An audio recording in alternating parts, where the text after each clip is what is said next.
Right now আমার হাতে আপনারা যে ডিভাইসটি দেখতে পাচ্ছেন এটি নোকিয়ার একটি ডিভাইস। এটি হচ্ছে নোকিয়া C2 সেকেন্ড এডিশন। যে ডিভাইসটি একটি অ্যান্ড্রয়েড ডিভাইস এবং যার দাম হচ্ছে মাত্র 5,000 টাকা। 5,000 টাকা বলতে 5,000 টাকার আশেপাশে। এই ডিভাইসটি আমি গত কয়েকদিন আগে কিনেছি নিজের একটি সেকেন্ডারি ডিভাইস হিসেবে ব্যবহার করার জন্য। 2023 সালের এই সময় এসে 5,000 টাকায় অ্যান্ড্রয়েড ফোন এটা নোকিয়া দিচ্ছে, আমার আসলে বিশ্বাস করতে একটু কষ্ট হচ্ছিল। তো আজকের ভিডিও জুড়ে কথা বলবো নোকিয়া C2 সেকেন্ড এডিশন নিয়ে। জানাবো 5,000 টাকার আশেপাশে এই ফোনটিকে আসলে কেনা উচিত হবে এবং এই ফোনটি আসলে কাদের জন্য। তো ভিডিওটি শুরু করার আগে অবশ্যই দেখে নিন আমাদের চ্যানেলটি সাবস্ক্রাইব করা আছে কিনা। সাবস্ক্রাইব করা না থাকলে অবশ্যই আমাদের চ্যানেলটি সাবস্ক্রাইব করে নেবেন এবং অবশ্যই বেল বাটনটিতে ক্লিক করে নেবেন।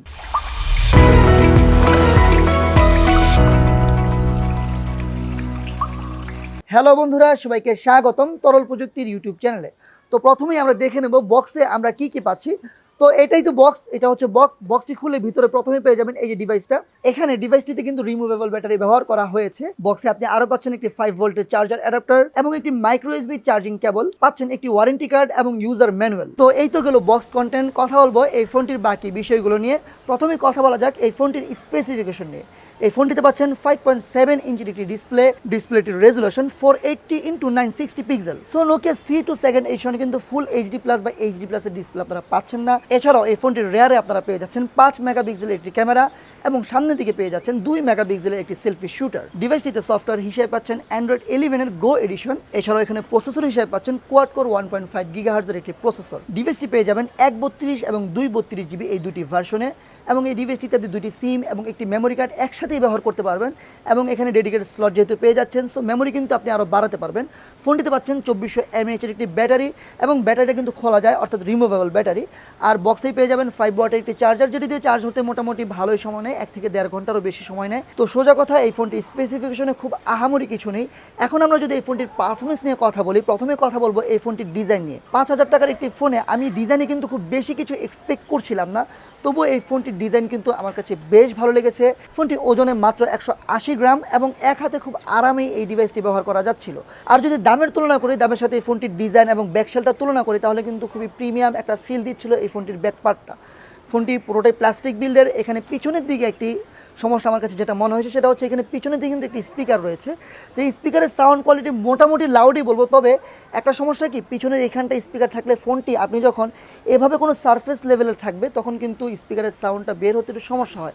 তো এ কারণে যখন কল আসে কিংবা কখনো মেসেজ আসে তখন কিন্তু নোটিফিকেশন পেতে একটু সমস্যা হচ্ছিল। ডিভাইসটির নিচের দিকে পেয়ে যাচ্ছেন মাইক্রো এসবি চার্জিং পোর্ট। 2023 সালের এই সময় এসে মাইক্রো এসবি চার্জিং পোর্ট না দিয়ে টাইপ সি দিলে অবশ্যই ভালো হতো। তবে যেহেতু দাম কম, অর্থাৎ যত গুড় তত মধু, সেহেতু দাম কম হিসেবে ঠিকই আছে বলবো। উপরের দিকে কিন্তু একটি হেডফোন জ্যাক পেয়ে যাচ্ছেন আর ফোনটির ডান পাশে পাচ্ছেন ভলিউম আপ ডাউন বাটন এবং লক বাটন এবং বাম পাশটা পুরো খালি রয়েছে। সো ওভারঅল ডিজাইনটা কিন্তু খুবই ভালো লেগেছে। 5,000 টাকার একটি ফোন হিসেবে ডিজাইনটা কিন্তু খুব প্রিমিয়াম মনে হয়েছে। কথা বলবো এই ফোনটির ডিসপ্লের কোয়ালিটি নিয়ে। ডিভাইসের দাম যতই হোক অন্তত HD প্লাস রেজুলেশনের ডিসপ্লে দিলে অবশ্যই ভালো হতো। ডিসপ্লেটিতে শার্পনেসের অভাব খুব ভালোভাবেই লক্ষ্য করবেন, তবে টাচ রেসপন্স আমার কাছে ভালো লেগেছে। এখানে টাচ খুব ভালোই কাজ করেছে আমার কাছে মনে হয়েছে। আর একটা বিষয় সেটা হচ্ছে এই ফোনটির সানলাইটের ভিজিবিলিটি একটু কম মনে হয়েছে, যদিও ইনডোরে কিন্তু এই ফোনটি ইউজ করতে কোনো ধরনের সমস্যা হচ্ছিল না। তবে আপনি যখন বাইকে কিংবা কড়া রোদের নিচে থাকবেন তখন কিন্তু এই ফোনটির ডিসপ্লেটা দেখতে আপনার একটু সাময়িক অসুবিধা মনে হতে পারে। বলা যায় ডে টু ডে ইউজেসের জন্য এই ফোনটির ডিসপ্লেটা পারফেক্ট। সো ওভারঅল এই ফোনটির ডিসপ্লে, ডিজাইন এবং ডিউরেবিলিটি দাম হিসাবে আমার কাছে বেশ ভালোই মনে হয়েছে। কথা বলবো এই ফোনটির ক্যামেরা নিয়ে। এই ফোনটিতে বেসিক লেভেলের ক্যামেরা ব্যবহার করা হয়েছে, অর্থাৎ ক্যামেরায় যে আমি খুব বেশি আহামরি কিছু আশা করবেন তেমন কিছু না। মোটামুটি ছবি আসে, ডে লাইট হলে একটু ছবিটা ভালো বোঝা যায়, ভালো দেখা যায় এবং মোটামুটি ভালো লাগে, কালারফুল লাগে। তবে লো লাইটে কিন্তু এই ক্যামেরাটা কোনো কাজেরই না। এছাড়াও সামনে একটি সেলফি শুটার আছে, যেটাও মোটামুটি বেসিক লেভেলের বলা যায়, অর্থাৎ কাজ চলার মতো। তবে এখানে ক্যামেরা নিয়ে এক্সপেকটেশন খুব বেশি রাখার কিছু নেই। সো আমরা এই মুহূর্তে ডিসপ্লেতে, এই মুহূর্তে স্ক্রিনে কিছু ছবি দেখতে পাচ্ছি এই ফোনটি দিয়ে তোলা ছবি। আর এই ফোনটির রেয়ার ক্যামেরা দিয়ে 1080p রেজুলেশনে ভিডিও শ্যুট করা যায়। ভিডিও কোয়ালিটি চলার মতো। আর সামনের ক্যামেরা দিয়ে 720p রেজুলেশনে ভিডিও শ্যুট করা যায়। সো ওভারঅল এই ফোনটির যে ক্যামেরা এটা দেওয়া দরকার তাই দিয়েছে, এখানে আসলে খুব একটা কাজের ক্যামেরা না। কথা বলবো এই ফোনটির সফটওয়্যার এবং প্রসেসর অর্থাৎ এই ফোনটির পারফরমেন্স নিয়ে। এই ফোনটিতে অ্যান্ড্রয়েড 11 পেয়ে যাচ্ছেন, যেটি হচ্ছে অ্যান্ড্রয়েডের গো ভার্সন অর্থাৎ অ্যান্ড্রয়েডের লাইট ভার্সন। তো এখানে ফেসবুক লাইট, মেসেঞ্জার লাইট অর্থাৎ লাইট যে সফটওয়্যারগুলো আছে সেই সফটওয়্যারগুলো ইউজ করতে তেমন একটা অসুবিধা হবে না।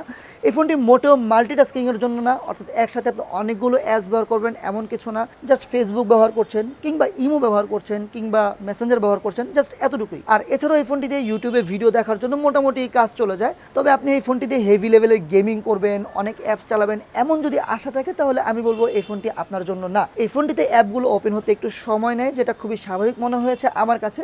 তবে আমার কাছে মনে হয়েছে এখানে যে ইউআইটা আছে, ইউআইটা বেশ স্মুথ এবং দাম হিসাবে ইউআইটা অনেক ফাস্টই মনে হয়েছে আমার কাছে। বিশেষ করে এখানে যে গুগলের সফটওয়্যারগুলো আছে, এখানে যে সিস্টেমের যে সফটওয়্যারগুলো আছে, এগুলো খুব ভালোভাবেই কাজ করে। আর এখানে যে 2400 mAh এর ব্যাটারি রয়েছে, সেটা মোটামুটি ডেইলি লাইফে আমরা যে ইউজগুলো করি, অর্থাৎ কল ধরা, কল রিসিভ করা, হালকা পাতলা কিছু ব্রাউজিং করা, এইভাবে ইউজ করলে মোটামুটি একদিনে 2বার চার্জ দিলে আরামেই এই ফোনটি ব্যবহার করা যাবে। আর একবার চার্জ হতে সময় নেয়, আমি দেখেছি যেটা 1.5 ঘন্টারও বেশি সময় নেয় এই ফোনটি ফুল চার্জ হতে। সো ওভারঅল 5000 টাকার আশেপাশে একটা phone, Nokia C2 second addition. এই ফোনটি দিয়ে আসলে এক্সপেকটেশনের বেশি কিছু নেই।